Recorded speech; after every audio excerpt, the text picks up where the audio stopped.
Léa Soupaya. Alors je disais, dans un désert, dans ce même désert où Jésus-Christ a été servi par des anges, j'aimerais te poser une question. Quel est ton désert? Dans ton désert où tu passes ton temps à accuser Dieu, dans ton désert où tu passes ton temps à maudire, à rejeter le nom de Dieu, tu n'as encore rien compris.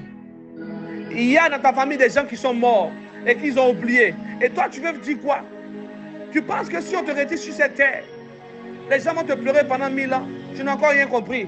Nous sommes à l'époque où Dieu a besoin des gens véritables, des personnes qui ont le feu, des personnes qui sont prêtes à batailler pour sauver les générations. Écoute-moi très bien. Je ne suis pas le prédicateur qui viendra te flatter sur ton péché. Je ne suis pas le prédicateur qui viendra dire des choses que tu as envie d'entendre. Écoute, tu es venu sur la mauvaise fréquence. Tu es venu sur la fréquence de la réalité des combats spirituels, la réalité des combats spirituels, autel contre autel, parole contre parole. Si les sorciers de ta famille font des incantations à des autres à dire, et toi, tu as aussi des paroles de pouvoir qui sont le parler en langue, vas-y, téléporte-toi à travers des paroles de feu. Hey! Likedun takabika viroha, lisufai kadu shadi le haba, le rocher le maeveha, yorevahe shukabahe de le ravira, mapraï kabaro shoko de le ravire. Le Dieu que je sais est un Dieu tout-puissant, un Dieu terrible, un Dieu de feu, un Dieu de miracles, un Dieu de prodiges, un Dieu qui accorde la grâce, un Dieu qui accorde la grâce, un Dieu qui accorde la grâce, un Dieu qui accorde la grâce. Nous sommes dans une génération où nous sommes piégés par le système. Lorsqu'un prophète commence à dénoncer et qu'on n'entend plus parler, c'est qu'ils ont trouvé son secret. Quelle est cette génération? On attrape un, on le met en prison, il ne peut pas parler. Pourquoi? Parce qu'il y a un dossier sur lui.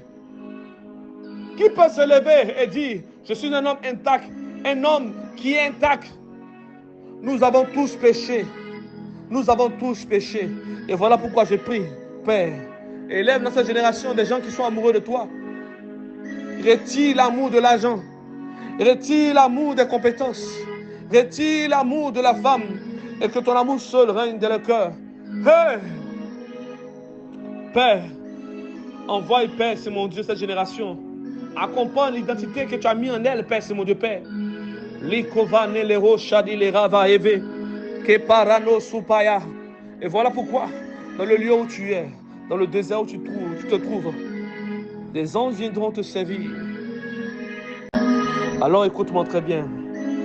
Et tu passes ton temps à pleurer. Et tu Anne? Non, tu n'es pas Anne.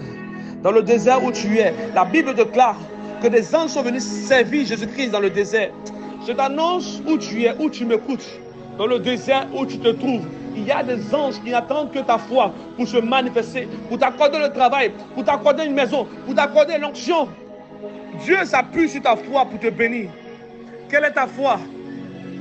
Quel est ton courage? Quel est ton courage? Arrête de pleurer sur des choses inutiles et pleure pour la gloire de Dieu. Pleure pour le nom de Dieu. Le nom de Dieu doit être glorifié dans ta génération, dans ta famille à cause de toi. Tu dois être le signe par lequel on dira Dieu est puissant, Dieu est vrai, Dieu est terrible. Tu dois être le signe par lequel on dira le Dieu d'Abraham, d'Isaac est vrai. Il est véritable, il est vrai. Lorsque je vois ce servant de Dieu prêcher, je sens l'onction de Dieu. Quand je vois l'homme de Dieu prêcher, je sens la puissance de Dieu. Hey! Lekinama Eloha Bayave, Radi Baroche, Ekadaloma, Elemo, Epayelele Shaidela. Un moment dans ma vie, et j'ai commencé à rechercher la présence de Dieu. Et je suis rentré en extase. Dieu m'a donné l'onction, Dieu m'a donné la puissance, Dieu m'a donné la parole. Et j'arrive sur le terrain, je vois d'autres réalités. Mais je me rends compte que c'est vrai, tu peux avoir l'onction, mais recherche aussi les finances. Et j'ai réalisé une seule chose. Pourquoi cette génération n'est pas bénie? Écoutez-moi très bien. Dieu a béni Abraham. Quand Dieu a appelé Abraham, au nom de l'onction que je t'ai donnée, Abraham n'a pas voulu donner l'argent parce que l'argent n'avait pas de prix. Hey! Abraham a donné son fils. Hey! Le fils avait plus de valeur que l'argent. Dieu a réalisé que cet homme comprend l'importance de la sémence. C'est un homme qui a la révélation. Cet homme est digne d'être appelé un père pour tous. Et toi, Dieu t'a donné une maison, une voiture. Voici l'orgueil qui est venu sur toi comme un parfum, incapable d'aider l'œuvre de Dieu. Hey! Même les hommes de Dieu prient pour avoir ne serait-ce que de l'argent, pour aller se faire impacter par d'autres pères, par d'autres hommes de Dieu qui sont remplis en onction. Et toi qui viens les consulter, tu viens, tu penses que nous sommes arrivés dans un moment où nous devons être dans la tristesse. Non. L'onction même a un prix. La douleur. Jésus-Christ est venu dans ce monde. Au prix de sa vie, il t'a racheté. Au prix de son sang, il t'a donné les dons spirituels.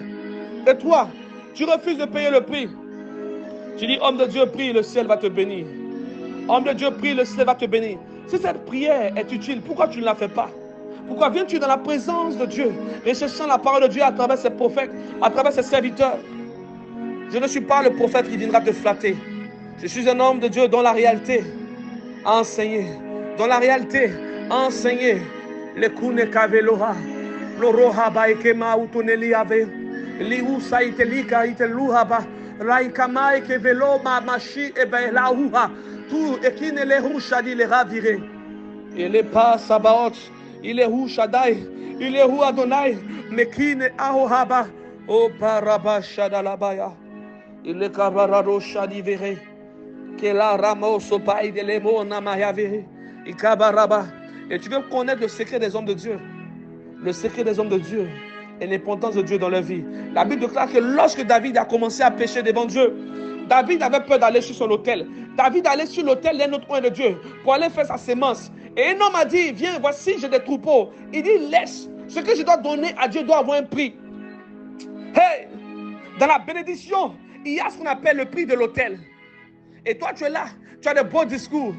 Homme de Dieu, je t'ai béni l'année prochaine, toujours l'année prochaine. Mais pourtant, quand tu es venu demander des choses à Dieu, Dieu t'a béni sur le champ. Toi, tu parles de l'année prochaine. Je vous appelle maintenant à comprendre l'importance de la présence de Dieu. Je vous appelle maintenant à comprendre l'importance de la présence de Dieu. Nous sommes à une époque, si des gens n'ont pas honte d'afficher leur homosexualité, nous n'aurons pas honte de vous prêcher la vérité. Nous n'aurons pas honte de vous prêcher la vérité. Que Dieu ait pitié de cette génération pervertie. Que Dieu élève tous ces hommes de Dieu qui ont été endettés.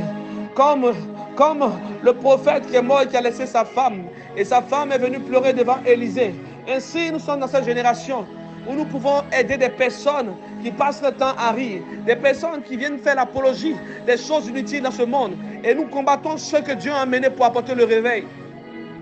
Les Hama Ekone Ekite là ou Abaya. Que Dieu m'accorde la force. Que Dieu m'accorde la force. Que Dieu m'accorde la force. Qui m'éloigne des hypocrites.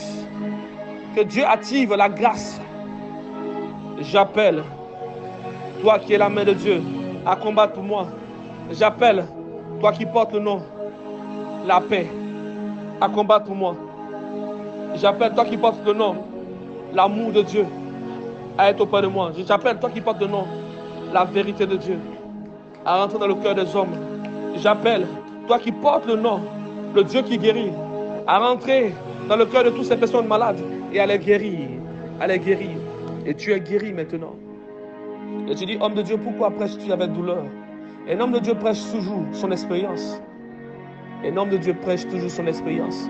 Pourquoi Élie a demandé la mort? Pourquoi Élie le Tishbite a demandé la mort? Tu penses qu'Élie n'avait pas besoin de vivre? Il y a des gens qui sont méchants sur cette terre. Voilà pourquoi je vous appelle à vous attacher à celui qui vous a appelé. Que Dieu vous bénisse. Que Dieu vous restaure. Servant de Dieu, ne sois pas attristé. Dieu va envoyer un ange, un corbeau, qui va venir te bénir. Pourquoi Dieu a choisi les corbeaux? Dieu m'amène à comprendre une chose. Pendant que j'ai de parler, pendant que j'ai de prêcher, en fait, Dieu aurait pu envoyer une colombe. Mais non, il dit, je vais envoyer un corbeau. Oui, il y a des situations où Dieu n'a pas besoin des hommes de Dieu. Il n'a pas besoin des gens, ceux qui se disent saints. Il envoie ceux qui ont une mauvaise vie pour bénir les hommes de Dieu. Parce qu'il n'y a que celui qui sait qu'il est sale, qui connaît la valeur de Dieu. Ceux qui disent qu'ils sont les préférés de Dieu ont tendance à juger et ne rien apporter à l'église. Mais lorsqu'un homme est dans les ténèbres, il sait que lui-même il est déjà vendu. Peut-être que s'il a aidé un homme de Dieu, sa vie va changer. Peut-être que s'il a aidé un homme de Dieu, peut-être que Dieu un jour aura recours à lui et lui dira, mon fils, tu es pardonné. Dieu envoie des corbeaux pour nourrir Élie. Voici la révélation. Je prophétise des corbeaux maintenant dans ton ministère. qui viendront pour t'imparter, qui viendront pour te bénir, pas des gens qui vont te faire gêner jour et nuit et qui vont t'abandonner après. J'appelle à la fidélité auprès de toi. J'appelle la fidélité auprès de toi. Et quand je parcours les Saintes Écritures et je regarde les prières de David et je comprends l'importance de cette douleur, lorsqu'il dit, c'est un ami qui me trahit, David a compris beaucoup de choses. David a compris beaucoup de choses. Lefa itelu shadaba hadonai. Il est kunta la mao shadia. Père, que ton nom soit glorifié.